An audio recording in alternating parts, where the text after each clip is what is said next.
मेरे भाई बहन द्रौपदी ब्लॉग में स्वागत है। कैसे मस्त स्वस्थ। देखिए मैं कथा कहता हूँ।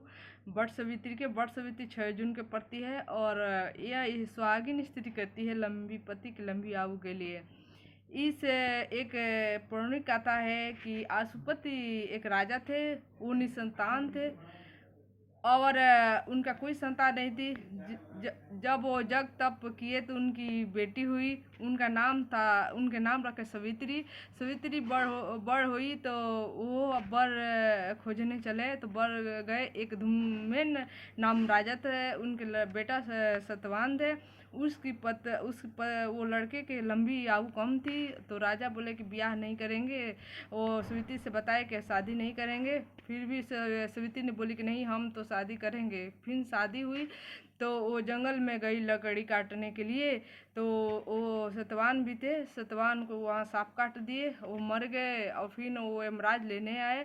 यमराज लेने आए तो वो पीछे गई तो बोली कि बेटा लौट जाओ, तुम्हारे यहाँ आने का योग नहीं है, यहाँ बहुत डरवान है, यहाँ कोई नहीं जाता है। तो बोली कि नहीं, मेरे पति का प्राण दे दो। तो बोले कि नहीं, मैं उनकी पतिव्रता थी इसलिए वो जा रही थी।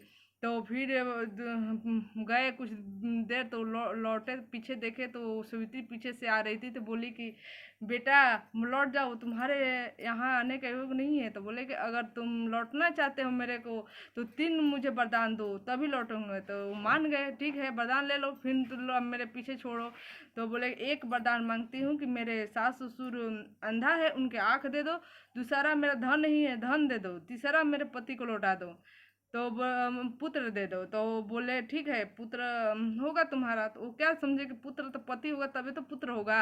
तो वो तो दे दिए वचन। तो सास ससुर का आँख तो ठीक कर दिए, धन दौलत दे दिए। और बोले कि अगर तुम माँ बनना चाहते हो, मेरे पुत्र चाहते हो तो मेरे पति को लौटा दो प्राण। तो लौटा दिए प्राण। तो उसका पतिव्रता धर्म था इसलिए वो लौटा दिए। और जय जय जयकार सत्य सावित्री का होने लगी। ऐसे ही पतिव्रता धर्म नारी होना चाहिए कि अपने पति को धर्म नहीं छोड़ना चाहिए किसी हाल में, और किसी का संस्कार नहीं छोड़ना चाहिए। और कथा लगेगा अच्छा लगेगा तो लाइक और शेयर